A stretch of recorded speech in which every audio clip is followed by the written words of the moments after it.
Shalom, pernahkah saudara mendengar ada orang Kristen yang sengaja tidak mau mengikuti adat istiadat dan budaya dari leluhurnya? Mereka pikir melakukan adat istiadat dianggap dapat mengganggu kerohanian dan terkait dosa okultisme. Sedangkan budaya dari nenek moyang dianggap kuno dan banyak tahayul. Nyatanya, manusia tidak bisa lepas dari kebudayaan. Budaya adalah bagian penting dari kehidupan sosial yang membentuk peradaban masyarakat. Sebagai insan Pentakosta, seringkali kita dianggap terlalu modern dan cenderung meninggalkan kebudayaan kita, terutama dalam hal cara beribadah. Benarkah demikian? Lantas, bagaimana kita harus menyikapi kebudayaan dalam kehidupan kita sehari-hari? Dalam Voice of Pentecost kali ini, kita akan belajar mengenai bagaimana Tuhan Yesus menyikapi kebudayaan dalam kehidupan dan pelayanannya. Dari situ kita akan mengerti bahwa kita sebagai orang percaya hidup dalam kebudayaan di kehidupan sehari-hari. Hal yang pertama adalah Yesus tidak anti budaya. Kita tahu bahwa Yesus dilahirkan ke dunia sebagai orang Yahudi dan dibesarkan dengan didikan Yahudi. Misalnya ketika umur 12 tahun, Yesus selain pergi ke bait Allah sebagai salah satu ketaatan akan firman Tuhan, ia juga melakukan hal tersebut karena bagian dari melaksanakan kebudayaan Yahudi sebagai son of the law, yaitu kebiasaan orang Yahudi di mana laki-laki yang telah menginjak umur 12-13 tahun memiliki kewajiban untuk mengikuti kelas-kelas kerohanian di sinagoga pada hari Sabat. Ia membaca firman Tuhan dengan posisi berdiri dan tidak duduk seperti kebudayaan Yahudi saat membacakan nats firman Tuhan. Hal-hal tersebut menunjukkan bahwa kita sebagai orang Kristen tidak perlu menghindari atau anti kepada suatu kebudayaan di mana kita berada. Justru dalam budaya tersebut mungkin terdapat nilai-nilai yang dapat membangun karakter seseorang seperti sopan santun dan bersikap baik di dalam masyarakat. Di sisi lain, orang yang tidak berbudaya dapat dianggap aneh dan sulit untuk diterima dalam suatu komunitas. Hal yang kedua, Tuhan Yesus menggunakan jalur budaya dalam menyampaikan firman Tuhan dan memberitakan Injil. Dalam pengajarannya, seringkali Yesus memakai latar kebudayaan Yahudi. Sebagai contoh, perumpamaan tentang 5 gadis bijak dan 5 gadis bodoh menunjukkan satu setting pernikahan dalam budaya Yahudi. Aplikasi dari ajaran Tuhan Yesus ini mengajarkan supaya orang percaya memiliki sikap berjaga-jaga dalam menanti kedatangan Tuhan sebagai mempelai pria. Hal ini membuat firman Tuhan yang Yesus ajarkan relevan dan lebih mudah dipahami oleh kehidupan kebudayaan Yahudi. Hal ini juga diajarkan oleh Rasul Paulus. Dalam 1 Korintus 9 ayat 19-23 dituliskan bagaimana Paulus ketika bersama dengan orang Yahudi, ia bersikap seperti orang Yahudi. Di sisi lain, di hadapan orang non-Yahudi, ia bersikap atau berbudaya seperti orang bukan Yahudi. Hal ini membuat Rasul Paulus dapat lebih diterima dalam misinya untuk mengabarkan Injil. Nah, itu kan dulu pada zaman Alkitab. Bagaimana dengan sekarang? Sebagai contoh, tindakan menusukkan sumpit di atas nasi yang ditaruh dalam mangkuk dalam budaya Chinese dianggap tidak sopan karena menyerupai dupa di tempat sembahyang orang meninggal. Sekalipun kita tidak percaya bahwa tindakan tersebut dapat mendatangkan kesialan, namun menjaga sikap dan perilaku sesuai budaya akan memudahkan kita untuk diterima dalam masyarakat dan lebih mudah untuk mengabarkan Injil kepada mereka. Bagaimana merayakan perayaan Imlek? Tidak jarang keluarga Chinese Kristen berdebat mengenai pro kontra dalam cara merayakannya, baik ditinjau dari sisi Kristen dan kebudayaan. Contoh-contoh ini menunjukkan kepada kita bahwa sebagai orang Kristen kita perlu mempelajari, mengerti, dan menghargai budaya yang ada tanpa mengorbankan iman percaya kita. Dengan mengikuti proses tersebut, maka iman kita tetap dapat dipraktikkan dengan benar, tetapi sekaligus ramah terhadap budaya di mana kita berada. Hal yang ketiga, Yesus menjadikan firman Tuhan sebagai landasan dalam berbudaya dan bertradisi. Selain memanfaatkan budaya, Yesus juga memperbarui budaya yang ada agar sesuai dengan kehendak Allah. Sebagai contoh, Yesus mengkritisi tradisi-tradisi yang disalahgunakan untuk mencari keuntungan bagi golongan tertentu. Misalnya, sistem penukaran uang di bait Allah dan konsep adat istiadat tentang persembahan kepada Allah yang mengabaikan sikap hormat kepada orang tua. Yesus menegur orang Farisi dan ahli Taurat yang mengajarkan adat istiadat buatan manusia namun mengabaikan perintah Allah. Yesus menekankan bahwa motivasi dalam menjalankan suatu tradisi haruslah untuk memuliakan Tuhan, bukan untuk kepentingan pribadi atau golongan. Hal ini sesuai dengan yang Yesus sampaikan bahwa Dia tidak datang untuk meniadakan hukum Taurat atau suatu budaya, tetapi Yesus ingin supaya budaya ada dalam posisi yang tepat, yaitu di atas dasar kasih kepada Allah dan kasih kepada manusia. Saudara, sebagai insan Pentakosta, kita tidak anti budaya. Kita justru dipanggil menjadi agen pembaharu budaya. Untuk penjelasan lebih lengkap dari tim teologi kami, silakan buka link yang ada di atas atau scan QR Code yang tersedia. Tuhan Yesus memberkati.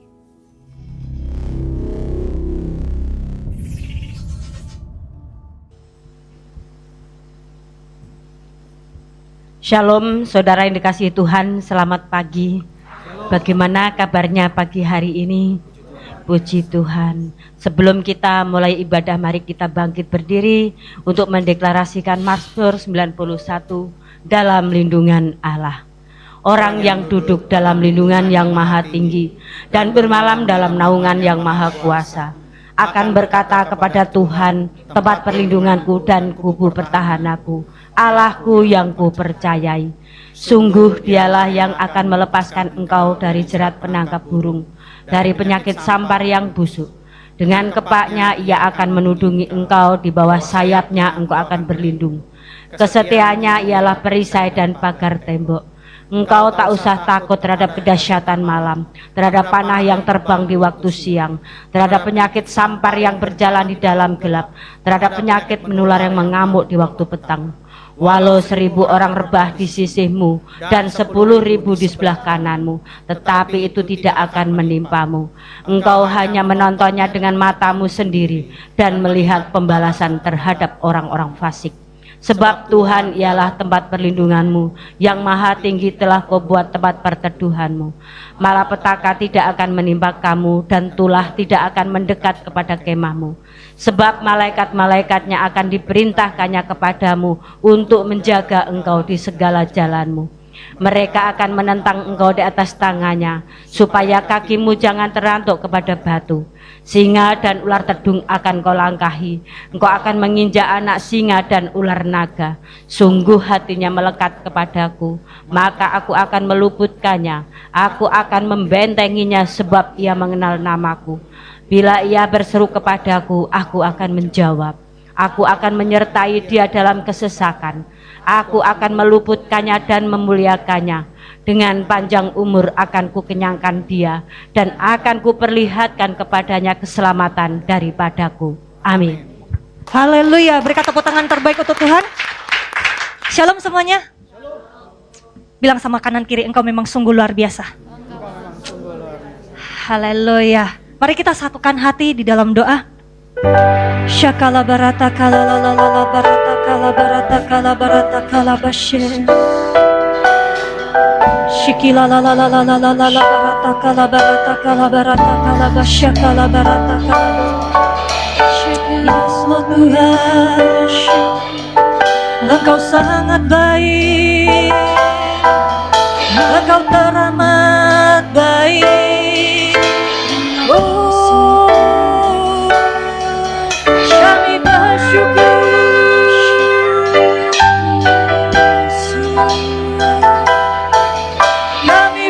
Syukur Tuhan,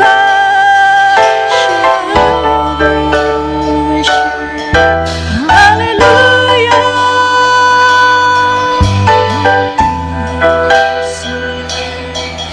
Terima kasih Bapa, terima kasih. Terima kasih Engkau mengundang kami untuk hadir di rumah Tuhan. Bahkan teman-teman kami Tuhan dimanapun mereka berada ya Bapa, untuk mengikuti Tuhan ibadah online ya Bapa. Kami percaya hadirat-Mu, lawatan-Mu Tuhan memenuhi Tuhan setiap kami ya Bapa. Bila setiap kami Tuhan akan mengalami Tuhan kesembuhan, pemulihan ya Bapa. Bahkan kami percaya Tuhan di dalam hadirat Tuhan ada berkat Tuhan yang baru yang Tuhan sediakan Tuhan di dalam kehidupan kami ya Bapa. Terima kasih Engkau masih memberikan kami hati yang setia, masih memberikan kekuatan yang baru Tuhan di setiap pagi ya Bapa.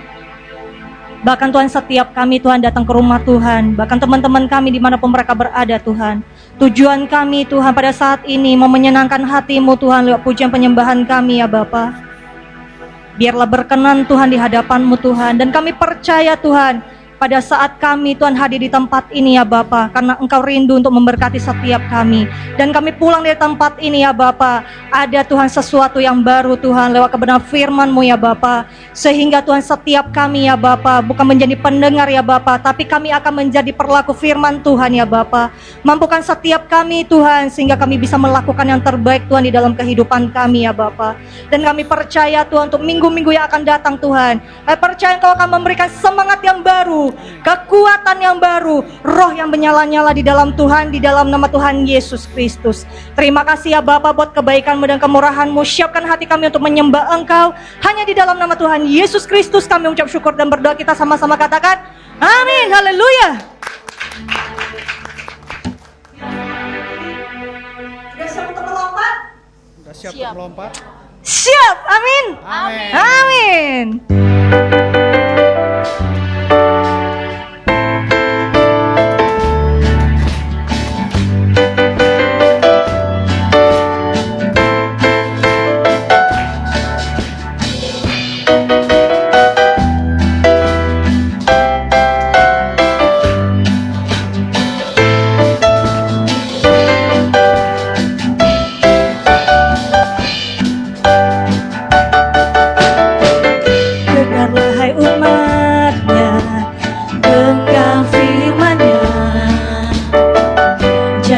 Bagi kita yang dikasihinya,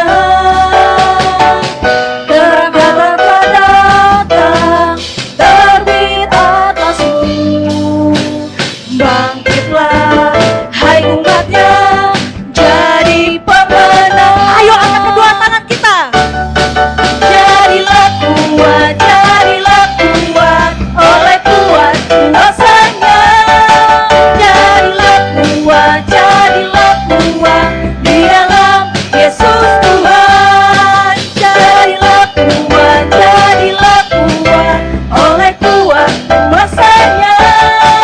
Jadilah kuat di dalam Yesus Tuhan. Dengarlah hai umat-Nya, dengar firman-Nya. Janjinya bagi kita yang dikasihinya, terang Allah datang, terbit atasmu.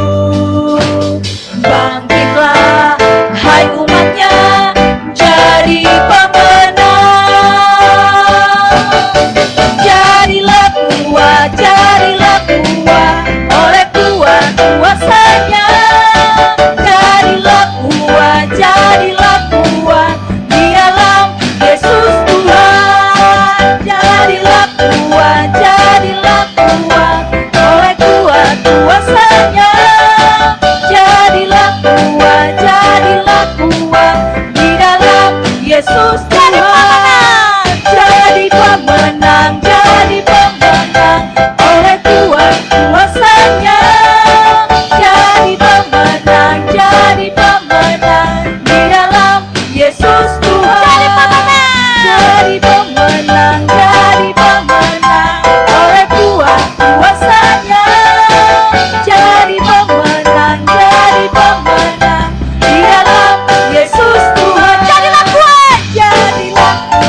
Jadilah kuat oleh kuat kuasa. Ayo kita sama-sama angkat jadilah kuat di dalam Yesus Tuhan. Jadilah kuat oleh kuat kuasanya. Jadilah kuat di dalam Yesus Tuhan. Jadilah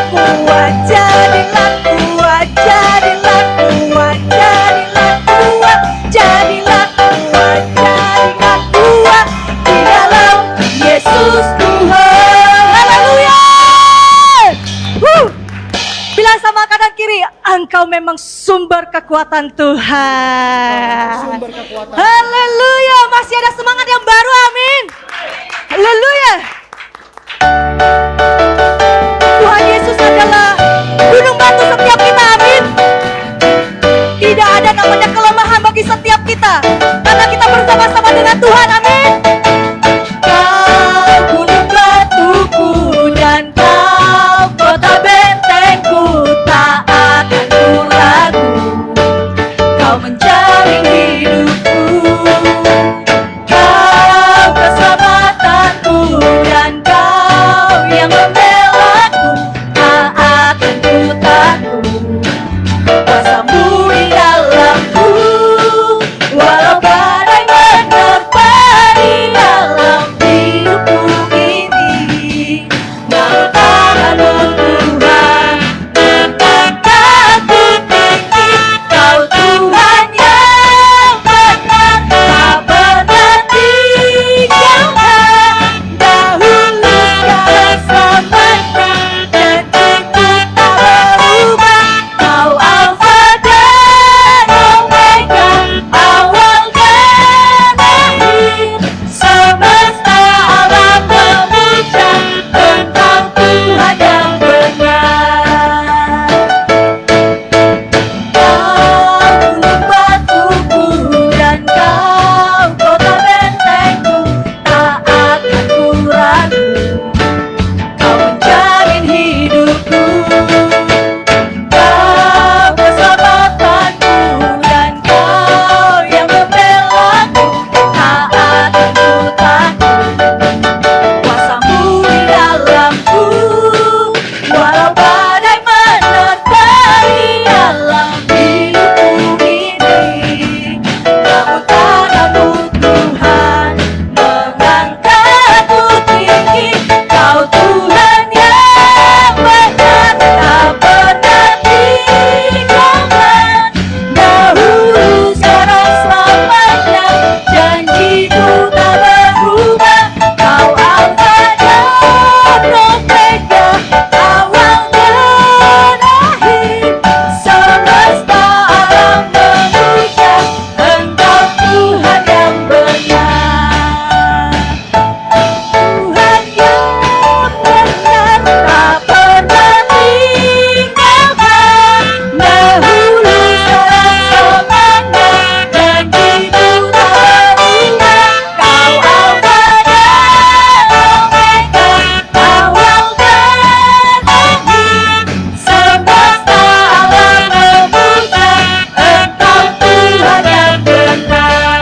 Semesta alam memuja, semesta alam memuja, semesta alam memuja Engkau Tuhan yang benar. Katakan haleluya. Tuhan menara yang teguh, kota benteng perlindunganku, Allah yang perkasa, Dia Bapa yang tetap, gunung batu keselamatanku. Engkau yang termulia di bumi di surga, termasyur perkasa selamanya. Engkau yang berkuasa di dalam segala hal, ada kuasa dalam nama Yesus. Nama di atas segala nama, nama yang telah membebaskanku. Segala kuasa tunduk pada nama itu, Yesus Tuhan segala Tuhan. Nama di atas segala nama, nama yang telah membebaskanku. Segala kuasa akan tunduk, segala kuasa tunduk pada nama itu.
kiri. Engkau memang sungguh luar biasa.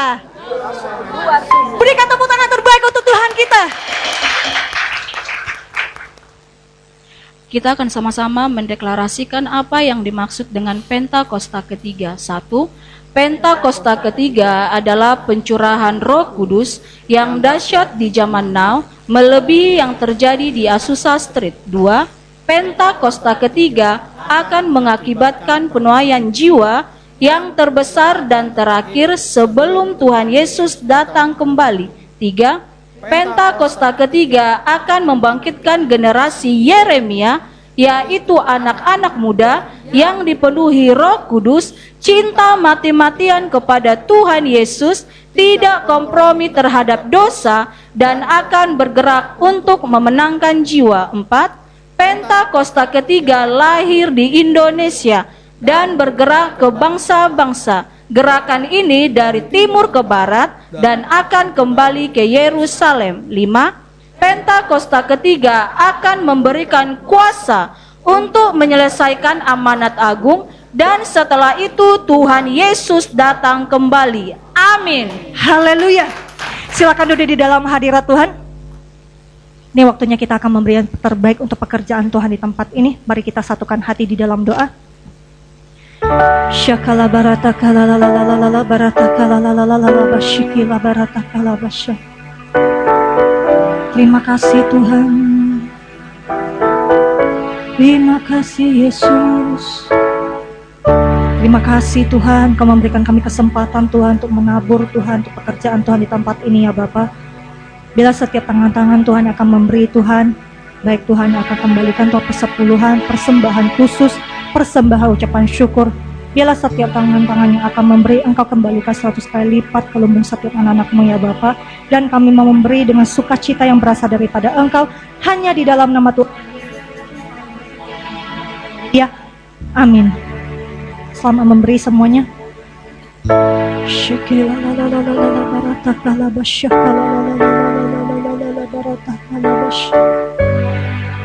Yes Lord Jesus, bisa.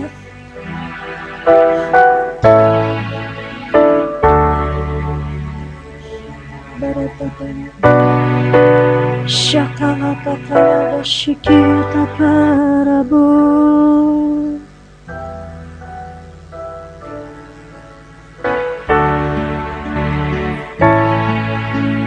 Tuhan, Kau sungguh besar, karya-Mu sungguh ajaib. Tiada hentinya ku mengagumi, sungguh Kau ajaib. Tuhan, Kau sungguh besar, karya-Mu sungguh ajaib. Tiada hentinya ku mengagumi, sungguh Kau ajaib. Ku mau selalu bersyukur kepada-Mu Tuhan, anugerah-Mu mempesonaku.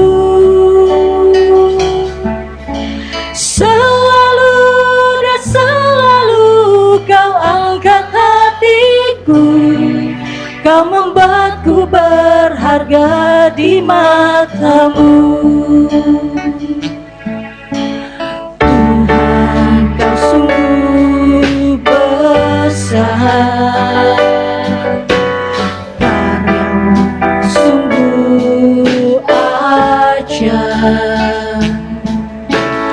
Tiada hentinya ku mengagumi,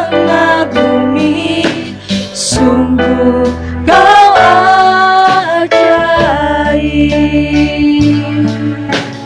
Tuhan, Kau sungguh besar, karya-Mu sungguh ajaib.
di matamu. Lebih sungguh-sungguh lagi katakan, ku mau selalu bersyukur kepadamu Tuhan.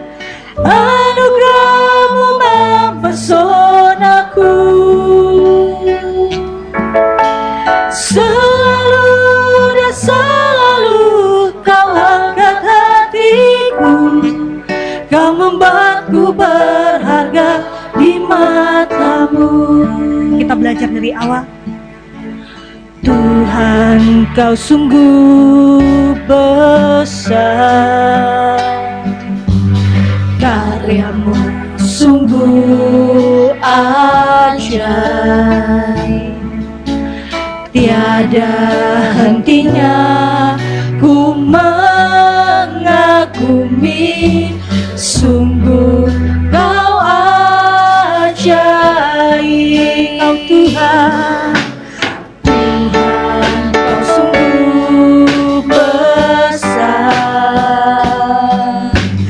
karya-Mu sungguh ajaib,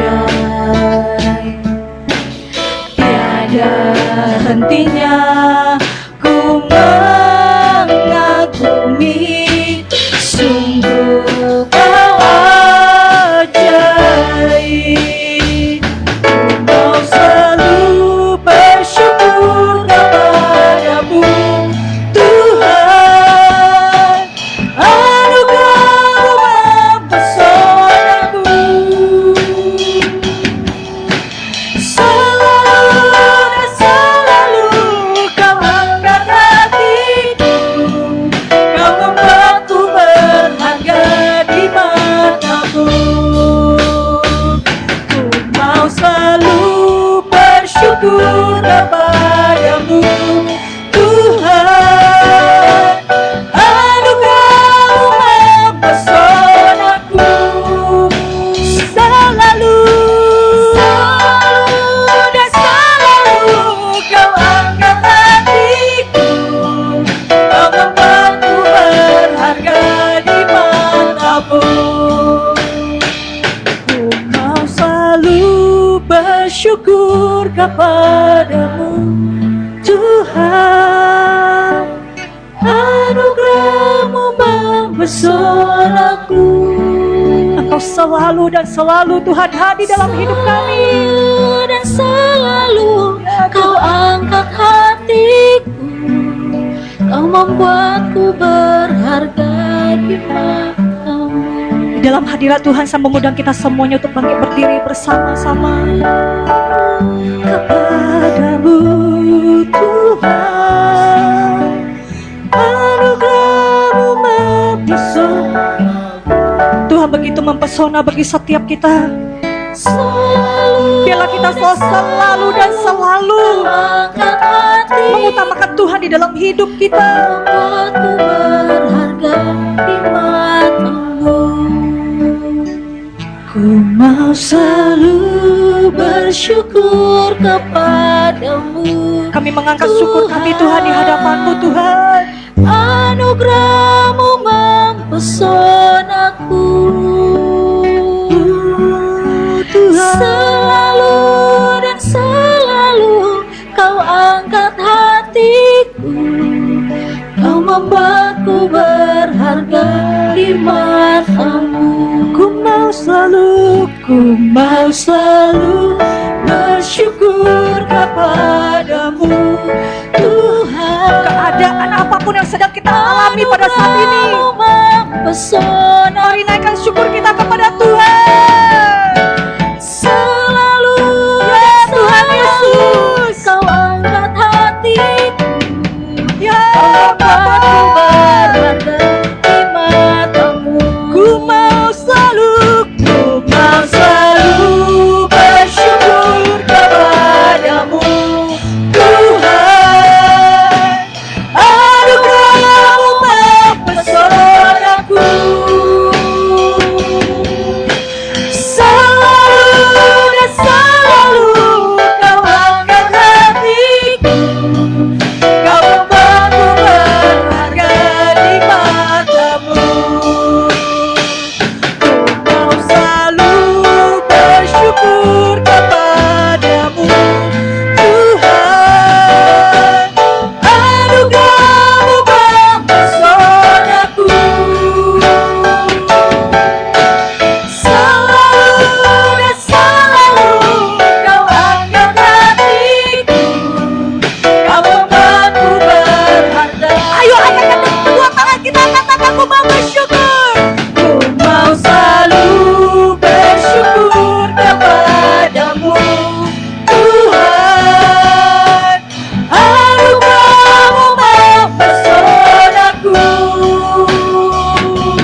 sama-sama sembah Dia.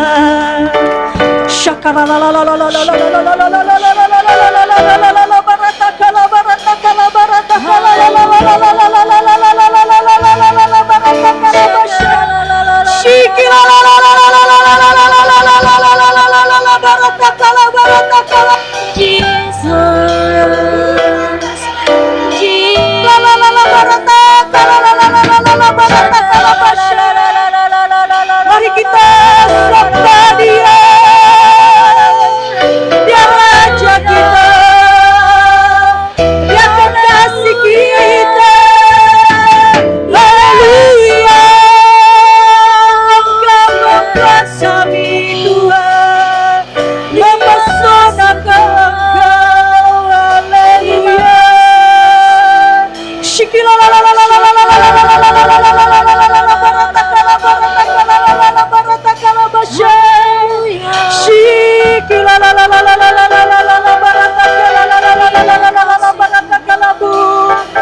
Ayo mari lebih lagi bebaskan roh kita untuk menyembah Tuhan.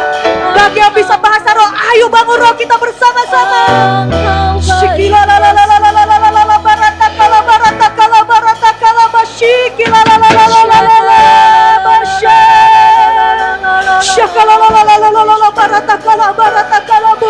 Terima kasih. Hamba percaya Tuhan di tempat ini ada kesembuhan Tuhan.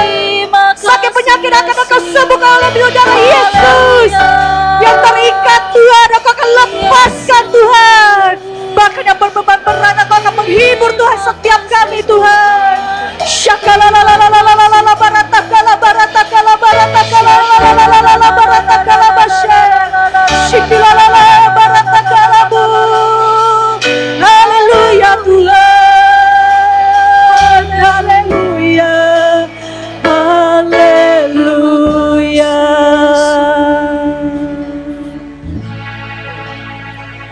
Kau yang besar, ajaib dan mulia. Kau Yesus yang selalu membuatku terpesona. Segala pujian bagimu ya Tuhan. Hanya Kau yang layak ku agungkan. Kau Allah yang besar, ajaib dan mulia. Kau Yesus yang selalu membuatku terpesona. Segala pujian bagimu ya Tuhan. Hanya Kau yang layak ku agungkan. Kau Allah yang besar, ajaib dan mulia. Kau Yesus yang selalu membuatku terpesona. Segala pujian bagimu ya Tuhan. Hanya Kau yang layak ku agungkan. Kau Allah yang besar, ajaib dan mulia. Kau Yesus